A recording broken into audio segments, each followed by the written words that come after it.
இன்னைக்கு நம்ம கிச்சன்ல உருளைக்கிழங்கு போண்டா பண்ண போறோம். 120 உருளைக்கிழங்கு போண்டா பண்ண போறோம். நம்ம வீட்டில் யாராவது கெஸ்ட்டுங்க அதிகமாக வந்துட்டாங்க அப்படின்னு இருந்துச்சுன்னா நம்ம எப்படியோ ஸ்நாக்ஸ் எதுனா ஈவினிங் டைம்ல செய்வோம். அதுக்கு தகுந்தா போல இன்னைக்கு நான் போண்டா செய்ய போறேன். 120 போண்டா அது எப்படி பண்ணலாம் அப்படின்றத பார்க்கலாம். 2 கிலோ உருளைக்கிழங்கு வேக வச்சு தோல் உரிச்சு எடுத்து வச்சிருக்கேன். 1 கிலோ பெரிய வெங்காயம் சின்னதாக கட் பண்ணி எடுத்து வச்சிருக்கேன். மசால் தாளிக்கிறதுக்கு இதில் 2.5 ஸ்பூன் சோம்பு எடுத்திருக்கேன். கரம் மசாலா தூள் இதில் 2 ஸ்பூன் எடுத்திருக்கேன். மிளகாத்தூளும் இதில் 2 ஸ்பூன் எடுத்திருக்கேன். மஞ்சள் தூள் இதில் 1 ஸ்பூன், கொஞ்சம் மல்லித்தலையும் கருவேப்பிலையும் எடுத்திருக்கேன். அப்புறம் 20 பூண்டு பல் பொடியாக கட் பண்ணி எடுத்திருக்கேன். ஒரு சின்ன துண்டு இஞ்சியை பொடியாக கட் பண்ணி வச்சுருக்கேன். இது வேண்டாம் அப்படின்னா நீங்கள் இஞ்சி பூண்டு பேஸ்ட்டாக கூட சேர்த்துக்கலாம். நான் இந்த மாதிரி போட்டால் நல்லாயிருக்கும் அப்படின்னு தான் இந்த மாதிரி சேர்த்துருக்கேன். இது வேணான்னா நீங்கள் இஞ்சி பூண்டு பேஸ்ட்டாக சேர்த்துக்கலாம். அவ்வளோதான் மசால். இப்போ இதை பிசைஞ்சு நல்லா உருளைக்கிழங்கை நல்லா மசிச்சு எடுத்துட்டு தாளித்து விட்டுறலாம். தாளிக்கிறதுக்கு கம்மியாக எண்ணெய் ஊற்றிக்கிட்டால் போதும். ஏன்னா நம்ம எண்ணெயில் பொரிச்சு எடுக்க போகிறதுனால மசாலில் அதிக எண்ணெய் இருக்க வேணாம். அதனால கம்மியாக எண்ணெய் ஊற்றிக்கிட்டால் போதும் மசால் தாளிக்கிறதுக்கு. தாளிக்கிறதுக்கு தான் சோம்பு எடுத்தேன். இந்த சோம்பை இப்போ இதில் சேர்த்துக்கலாம். கடுகு எதுவுமே இதில் சேர்க்கக்கூடாது, சோம்பு தான் சேர்க்கணும். அடுத்து இஞ்சியும் பூண்டையும் சேர்த்துக்கலாம்.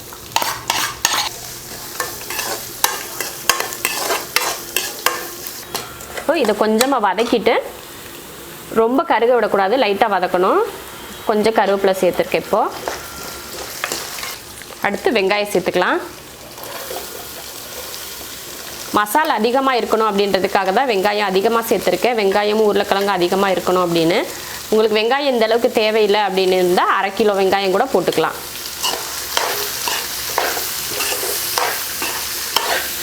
வெங்காயம் நல்லா வதங்கட்டும். அதுக்கப்புறமா நம்ம உருளைக்கிழங்கை இதில் சேர்த்துக்கலாம்.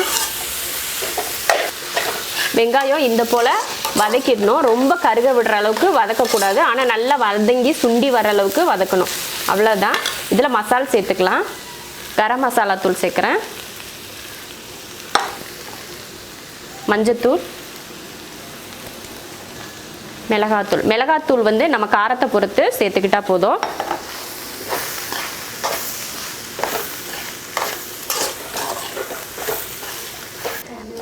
மசாலாம் போட்டு கலந்தாச்சு. இது இப்படியே விட்டுட்டோன்னா பச்சை வாடை அடிக்கும். அதனால கொஞ்சமாக தண்ணி தெளித்து நம்ம கையில் 1 கை தண்ணி அளவு போதும் தொளிச்சு இந்த மசால் வடை போகிறதுக்காக ஒரு 2 நிமிஷம் வதக்கி விடலாம். தண்ணி தெளிச்சுட்டு உப்பு போட்டுக்கலாம். தேவையான அளவுக்கு உப்பு சேர்த்துருக்கேன். உருளைக்கிழங்கு போட்டுட்டு பத்தலைன்னா அதுக்கப்புறமா கொஞ்சம் லைட்டாக சேர்த்துக்கலாம். போட்டுட்டு தண்ணி உப்பெல்லாம் கலந்து ஒரு 2 நிமிஷத்துக்கு நல்லா வதக்கி விட்டுக்கணும். அப்போ தான் அந்த மசால் வடையெல்லாம் போகும்.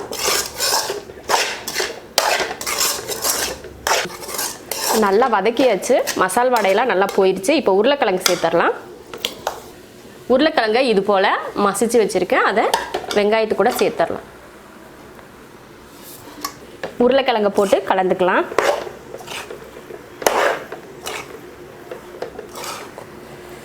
மசாலோட ஒன்றா நல்லா கலக்கிற அளவுக்கு நல்லா பிரட்டி விடணும். ஒன்று கலந்து ஒன்று கலக்காமல் இருந்தால் நல்லா இருக்காது. அப்போ தான் நல்லா மசால் பிடிக்கும். ஒவ்வொரு சைடாக அந்த மாதிரி ஒவ்வொரு பக்கமாக இருந்து நீங்கள் கலந்தீங்கன்னா உங்களுக்கு ஈஸியாக இருக்கும். மொத்தமாக போட்டு அடியிலேருந்து கலக்காமல் ஒவ்வொரு சைடாக அப்படி கலந்துக்கிட்டே வாங்க. அப்போ கலக்கிறதுக்கு ஈஸியாக இருக்கும்.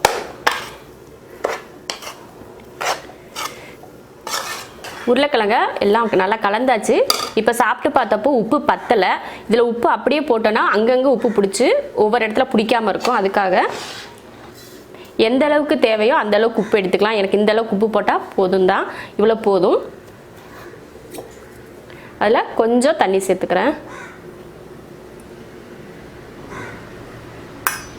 இந்த மாதிரி உப்பை தண்ணியில் கரைச்சி தெளித்து விட்டுறலாம். அப்போ தான் உப்பு எல்லா இடத்துலையும் படுத்து அந்த தண்ணியோடு சேர்றப்போ எல்லா இடத்துலையும் கரெக்டாக படும். நீங்கள் அப்படியே உப்பை சேர்த்துட்டிங்கன்னா உப்பு ஒரு இடத்துல மட்டும் இருக்கும், ஒரு இடத்துல இருக்காது. இந்த மாதிரி தண்ணியாக கலந்து நீங்கள் உப்பு கலந்துட்டிங்கன்னா நல்லா தண்ணியோடு சேர்ந்து எல்லாம் நம்ம மிக்ஸ் பண்ணுறப்போ எல்லா பக்கமும் உப்பு கரெக்டாக படும். அதுக்காக தான் இப்படி தண்ணியை கலந்து உப்பு சேர்க்குறேன்.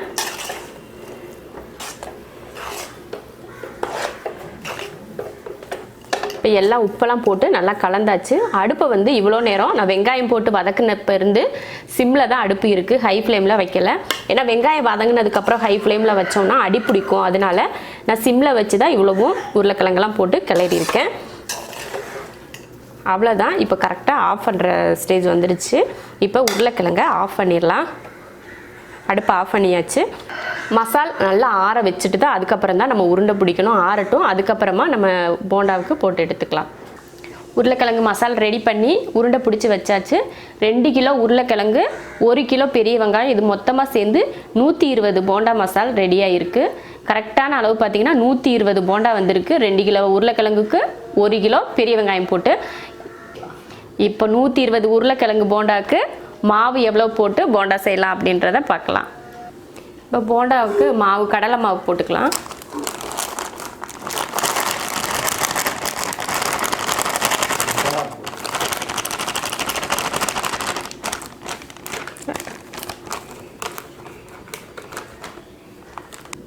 முக்கால் கிலோ கடலை மாவு போட்டிருக்கேன்.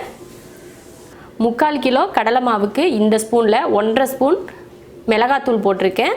நம்ம ஏற்கனவே மசாலையும் மிளகாத்தூள் போட்டிருக்கோம் இல்லையா, அதனால் இதில் கம்மியாகவே சேர்த்துக்கலாம். பெருங்காயத்தூள் சேர்த்துக்கிறேன். இதில் ஒரு 1/2 ஸ்பூன் பெருங்காயத்தூள். இப்போ தேவையான உப்பு. இப்போ இதை தண்ணி ஊற்றி கட்டி இல்லாமல் கலந்துக்கலாம்.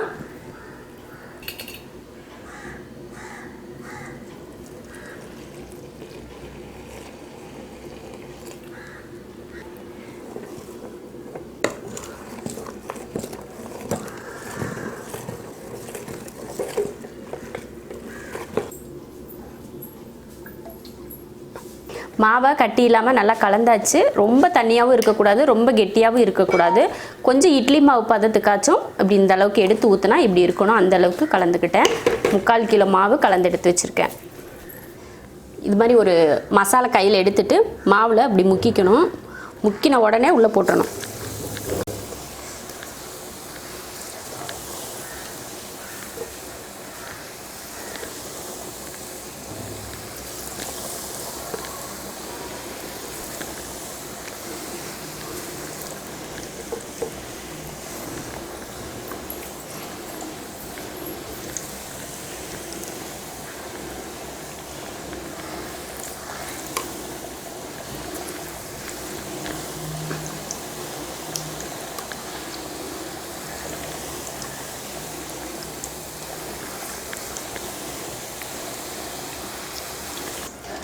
நல்லா போட்டதுமே ஹை ஃப்ளேமில் வச்சுட்டு போட்டு கொஞ்சம் நேரத்துலேயும் கொஞ்சம் லோ ஃப்ளேமில் வச்சுக்கோங்க. ரொம்ப லோவாக வைக்காமல் கொஞ்சம் ஓரளவுக்கு தீ கம்மி பண்ணிக்கிட்டிங்கன்னா உங்களுக்கு அந்த கையில் வந்து ஆவியில் அடிக்காது.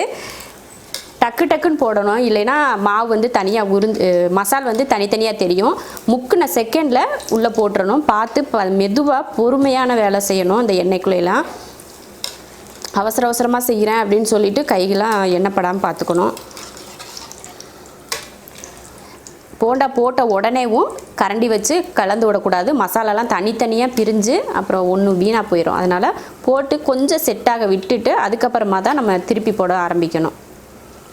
இது ரொம்ப நேரம் வேகிறதுக்கு எதுவும் இல்லை, ஏன்னா மசாலெலாம் முன்னாடியே வெந்தது தானே. அதனால் அதிக நேரம் கூட வேக வைக்க தேவையில்லை. கம்மியாக வெந்தால் போதும். மேலே இருக்க அந்த மாவு மட்டும் வெந்தால் போதும். இப்போ பாருங்கள், நல்லா வெந்திருக்கிறதுக்கு அடையாளமே இந்த ரொம்ப பொங்கி வந்துச்சு பார்த்தீங்களா, அதனால் அதெல்லாம் நல்லா அடங்கியிருக்கு பாருங்கள். நுரையாக வந்துட்டு இருந்துச்சு. இப்போ அதை ஓரளவுக்கு குறைஞ்சிருக்கு பார்த்துங்க. கலரும் நல்லா மாறி இருக்கு. இப்போ எடுத்துடலாம்.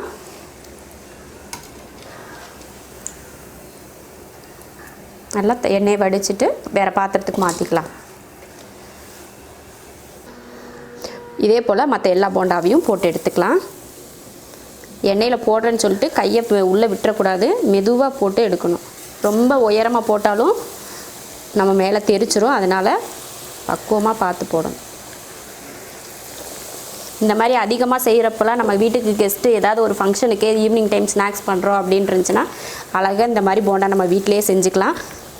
ரொம்ப ஈஸியான வேலை தான். ரொம்ப கஷ்டப்பட்டெல்லாம் அந்த வேலை இல்லை. நம்ம கடையில் ஆர்டர் கொடுத்து வாங்குறத விட நம்ம வீட்டில் இந்த மாதிரி போண்டா செஞ்சால் ரொம்ப நல்லது. நல்லா நீட்டாகவும் செஞ்சுருப்போம் நம்ம.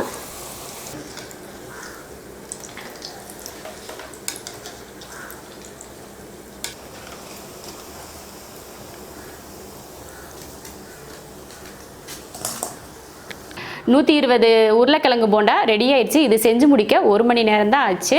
நம்ம வீட்டில் நிறைய கெஸ்ட் எல்லாம் வந்திருக்கிறப்போ சாயங்கால டைமில் டீ வச்சுட்டு போண்டா பஜ்ஜி இது மாதிரிலாம் செய்வோம். அந்த மாதிரி செய்கிறதுக்கு ரொம்ப ஈஸியான முறையில் நம்ம வீட்டிலேயே செஞ்சுக்கிட்டோம்னா ரொம்ப நல்லாயிருக்கும். ரொம்ப ஈஸியான வேலை தான் உருளைக்கிழங்கு போண்டா செய்கிறது. நீங்களும் இது போல் உருளைக்கிழங்கு போண்டா செஞ்சு பாருங்கள். எனக்காவது கெஸ்ட்டு வந்தாங்கன்னா ரொம்ப நல்லாயிருக்கும், ரொம்ப ஈஸியாகவும் இருக்கும். பிடிச்சிருந்தா லைக் பண்ணுங்கள். மற்றவங்களும் பார்க்கணுன்னு நினச்சிங்கன்னா ஷேர் பண்ணுங்கள். மறக்காமல் நம்ம ஷெரின்ஸ் கிச்சன் சேனலுக்கு சப்ஸ்கிரைப் பண்ணிவிட்டு பக்கத்தில் இருக்க பெல் பட்டனை ப்ரெஸ் பண்ணுங்கள்.